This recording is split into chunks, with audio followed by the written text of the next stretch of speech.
পৃথিবীর মানুষ এখনো পর্যন্ত মাত্র 12 কিলোমিটার পর্যন্ত নিচ পর্যন্ত যেতে পেরেছে। সেটা কে করেছে জানেন? 1970 সালে সোভিয়েত ইউনিয়ন। তারা চিন্তা করলো তারা পৃথিবীর নিচে যাবে, কারণ তারা জানে পৃথিবীর নিচে হচ্ছে কিনা আমাদের বরাবর নিচে হচ্ছে কি আমেরিকা। আমরা যদি এখানে যদি 6টা বাজে, আমেরিকাতে 6টা বাজে, রাত 6টা বাজে, দিন 6টা হলে রাত 6টা। সে চিন্তা করলো নিচ দিয়ে যাবে। তখন তাদের গবেষণা পথে তারা নিচে যাওয়া শুরু করেছে সাইবেরিয়া অঞ্চলে। নিচে গিয়ে তারা 12 কিলোমিটার পর্যন্ত গিয়ে দেখে সেখানে যেই গরম সেটা প্রায় 2000 সেলসিয়াস গরম। লোহা গলে যাচ্ছে সেখানে, কারণ 1500তে গেলে লোহা গলে যায়।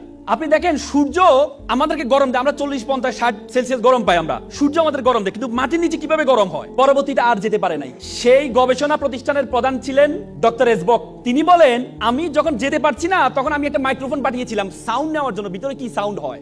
বিলিভ অর নট, তিনি একজন খ্রিস্টান। তিনি বলেছেন আমি নিচে গিয়ে একটা সাউন্ড পেয়েছি, সেটা হচ্ছে মানুষের কান্নার আওয়াজ পেয়েছি। তিনি আবার বলেন, তিনি ভাবলেন এটা একটা ইকুইপমেন্ট বা আমি যে ইকুইপমেন্ট পাঠিয়েছি সেটার কোনো আওয়াজ হতে পারে। তিনি আবার পাঠালেন, পরে দেখলেন এটা কোনো একজন দুইজন মানুষের আওয়াজ না, এটা হচ্ছে হাজার হাজার মানুষের কান্নার আওয়াজ, এবং সেই আওয়াজগুলো বেশিরভাগ আওয়াজ হচ্ছে মহিলাদের আওয়াজ। তখন তিনি স্টপ করে দিলেন। তিনি বললেন I am a communist, I don't believe heaven and Bible but I believe in hell. আমি জাহান্নামকে বিশ্বাস করি। আল্লাহ রাসূল বলেছেন বেশিরভাগ মহিলা জাহান্নামী হবে, বলেছে কিনা? এবং আমরা জান্নাতের ইল্লিন আর সিজ্জিন, ইল্লিন হচ্ছে যেখানে আমরা মৃত্যুবরণ করার পরে আমাদের বডিটাকে, আমাদের রূহটাকে ইল্লিনে নেওয়া হয়। ইল্লিন বলতে হচ্ছে আল্লাহ তাআলার যে আরশের নিচে রাখা হয় সিদরাতুল মুনতাহার পরে।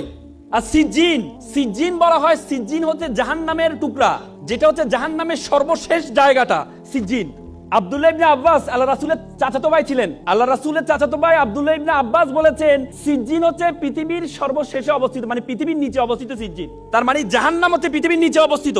আপনি চিন্তা করতে পারেন যে হাদিস সূরা নূহতে বলা আছে ফেরাউনকে আমি পানিতে ডুবিয়েছি, ডুবানোর পরে তাকে আমি জাহান্নামে নিক্ষেপ করেছি। তার মানে নিচে গিয়েছে, নিচে থেকে জাহান্নামে কিভাবে যায়? তার মানে আমাদের পৃথিবীর নিচে যে আগুন আছে সে আগুনের সেলসিয়াস বিজ্ঞানীরা বলেছেন 6000 সেলসিয়াস গরম।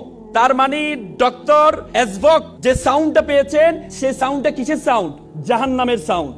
বিশ্বাস করেন আমি যখন এই থিসিসটা পড়লাম, বিশ্বাস করেন আমি আমার চোখের পানি ধরে রাখতে পারি নাই যে আমরা পৃথিবীর এত জায়গায় গিয়েছি, আমরা উপরে আকাশ আসমান এত জায়গায় গিয়েছি, কিন্তু আমরা পৃথিবীর নিচ পর্যন্ত এখনো যেতে পারি নাই। মাত্র 1%, পৃথিবীর ব্যাসার্ধের মাত্র 1% থেকে কম আমরা নিচে যেতে পেরেছি, তার নিচে যেতে পারি নাই। তার মানে আল্লাহ তাআলা যে আমাদের জন্য জাহান্নাম রেডি করেছেন, আমাদের জন্য জাহান্নাম প্রস্তুত করেছেন, সেটার প্রিপারেশন আমাদেরকে নিতে হবে, সেটার প্রিপারেশন আপনাদেরকে নিতে হবে। এজন্য আপনাদেরকে এখানে বলেছেন আল্লাহ তাআলা আল্লাহ রাসূলকে প্রথম যে উপদেশটা দিয়েছেন সেটা হচ্ছে ইকরা, পড়ো। আপনি যদি জানেন, আপনি যদি পড়েন, আপনি যত বেশি জ্ঞান অর্জন করতে যাবেন, যত বেশি পড়তে যাবেন, আল্লাহর সৃষ্টি সবকিছু সম্বন্ধে আপনার সবচেয়ে বেশি ধারণা তৈরি হবে।